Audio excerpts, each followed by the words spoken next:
He confessed to a crime he didn't commit. Teddy Mitchell, a man who's made his share of mistakes, just destroyed his own life to save his sons. But the real question is, why? It all started with the night that spiraled out of control. Kojo was cornered in his flat by Okie, who came at him with a knife. Then Harry stepped in, desperate to protect his friend, and in the chaos, a single move turned deadly. Okie was gone, in Harry's world, shattered in seconds. Harry wanted to do the right thing, to hand himself in. But before he could even finish that thought, Teddy made a choice that would change everything. He took the knife, wiped it clean, and pressed his own fingerprints onto it. He walked into the police station and said the words that sealed his fate. "It was me."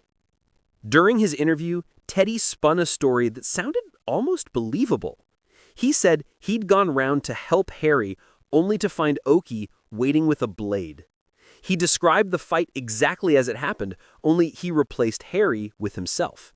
A perfect lie, crafted to protect his son from a lifetime of guilt and a system that wouldn't forgive his past.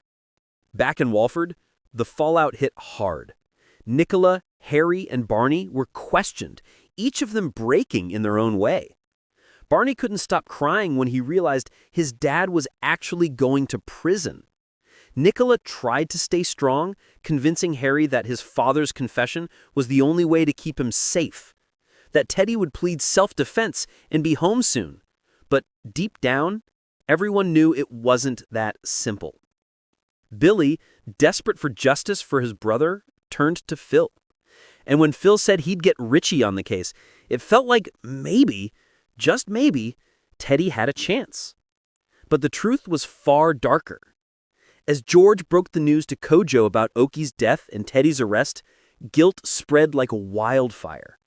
Kojo blamed himself, convinced that none of this would have happened if he hadn't opened that door.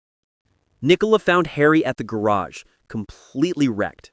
She told him Teddy did this because of him, because prison would destroy Harry, especially with his battles against addiction. It wasn't anger in her voice, it was heartbreak.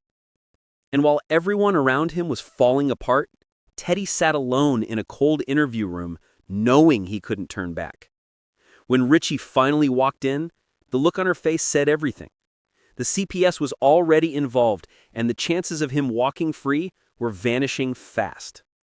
Later that night, Teddy called Nicola from custody. His voice was calm, almost peaceful when he told her he was being charged with murder.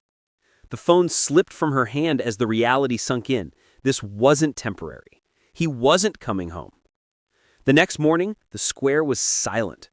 Barney clutched the watch Teddy had saved for his 18th birthday. A final reminder of the father who always wanted to do right, even when everything went wrong. Now the question everyone's asking is simple. Is this really the end for Teddy Mitchell? EastEnders has never been shy about shocking twists, and rumors are already flying that this might not be his last chapter. Could Phil's influence pull off a miracle? Or has Teddy already written his final act? Whatever happens next, one thing is clear. This wasn't just a confession. It was a sacrifice. A father giving up everything to protect his son, knowing the truth might never come out. Because in Walford, no secret stays buried forever, and the price of love is always paid in full.